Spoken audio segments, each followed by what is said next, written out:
Okay, so we're over here at DirtPatchHeaven, and we've been having issues.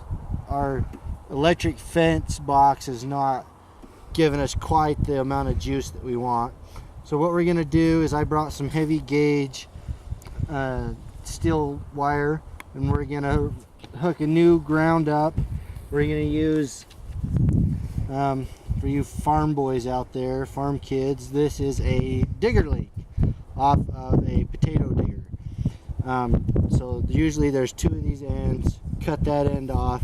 It works fantastic as a stake. So we're gonna pound that in the ground here in a second, and then we're gonna reattach a new section of heavy gauge ground wire, and then we're gonna run this same style of wire from our positive post, which is over here, to our electric fence to give us good voltage to our fence. So then that way it's got good. That way it'll really hurt when you touch it. Yeah, basically, so it'll really hurt when we touch it or the pigs touch it or whatever. Can I ask a question? Yeah, go ahead.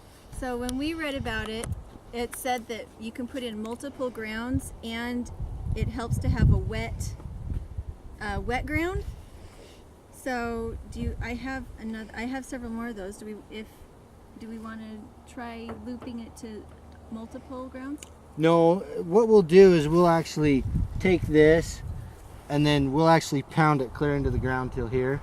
And as long as where this ground is really rocky, it'll actually scratch the post as we put it in, so it'll clean up some of the metal, so it'll ground just fine. Yeah, you don't have to have it in series. It'll be fine without it. So we'll go ahead and I'm going to attach this real fast to here. One tool that I have, which is really fantastic, is my fencing tool. If you want to get what it is, yeah, it's got, so we've got like a hammerhead here. This is to take, like, if you've attached your anything with a staple, this is a staple puller. Here and here are two sets of cutters, pair of pliers, grip here, and then a staple puller and a crimping tool if you want to put a crimp on there. But anyway, so what you do is you just grab a hold of that, and then we'll just twist this. Take and just twist this onto our ground post. Whoops.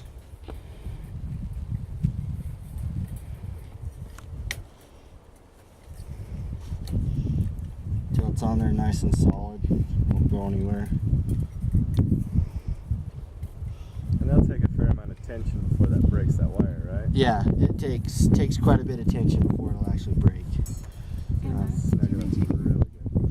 I actually just barely left them. Yeah. Now we'll kind of do a test run. Whoop, where he's going to hold both posts. So, Okay, what are you doing now? I'm hooking up the ground lead right now. I think I might just take this off to make it easier. Yeah, it definitely made it easier last time. So this particular style has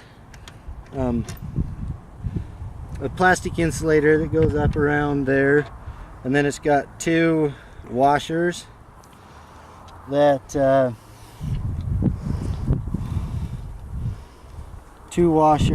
will pinch the wire. What I'm doing here is I'm just gonna kind of pinch this down so it fits in between the insulator. So we'll put a washer in here, and then we'll loop our ground wire through the insulator.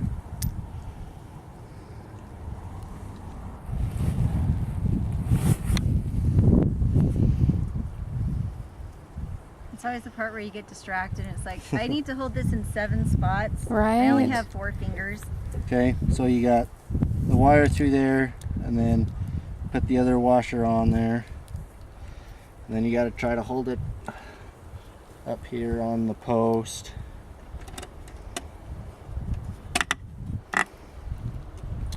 And then you just thread this nut back on there, maybe. And I'll just take a section of this wire,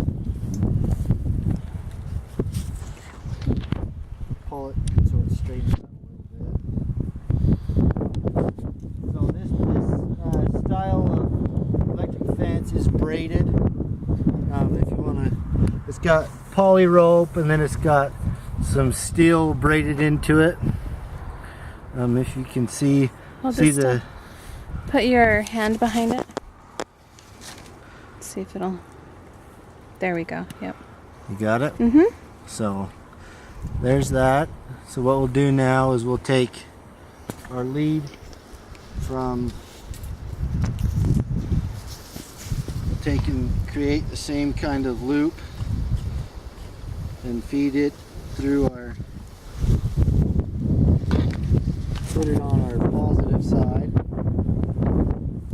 And one thing over here. Okay. So we got the There we fence go. turned back on. Kaylin! Don't touch it, honey. It would hurt. Okay, if someone will touch this fence, I'll give you a candy bar.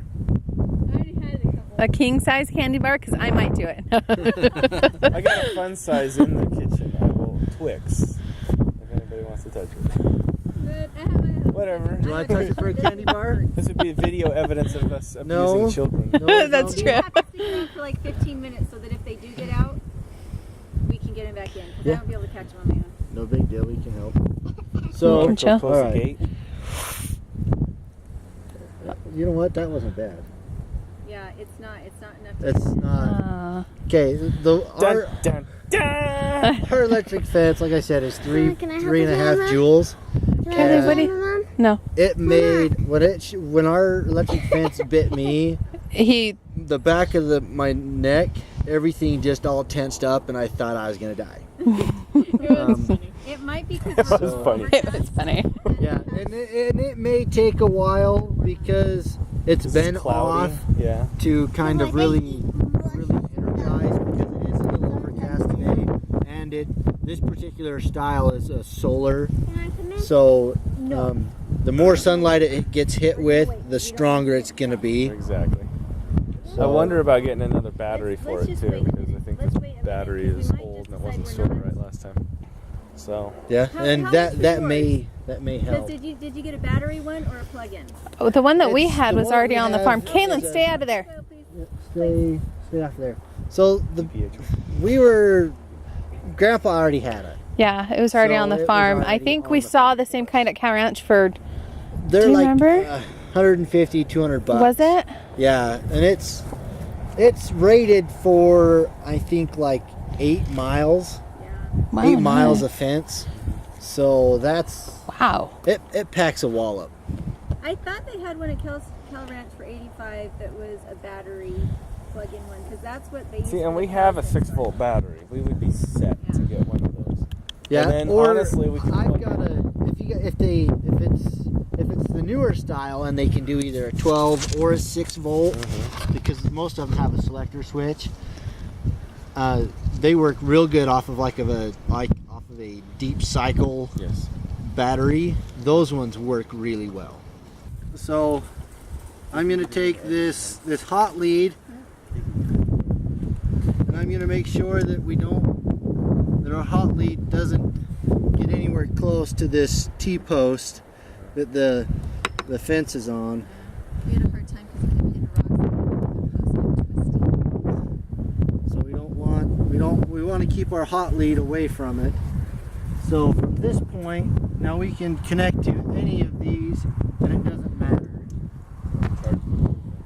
Yep, it'll charge the whole thing. So I might.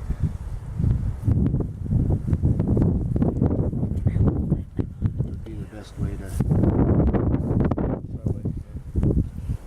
we can maybe loop like that. hand. I can get it. He's very proficient. Next, we're going to show him we're running a second circuit so we can put a ceiling fan in the master bedroom. He knows how to do that too. I can Yep. do that. We've done that several times to places that we move into. Really? Yeah. The master bedroom's usually like the hottest So place in the house. This side doesn't have to be as critical, but as long as the wires are touching here, then we're cool. Are you gonna touch it? And then I'll open I the can't. door. I'd fry the camera. No. Okay. Come on, it's only 0.15 joules. It's only I know, it's only 0.15 joules, but Just hold the wire and touch it to it. yeah, that's still gonna hurt. Right?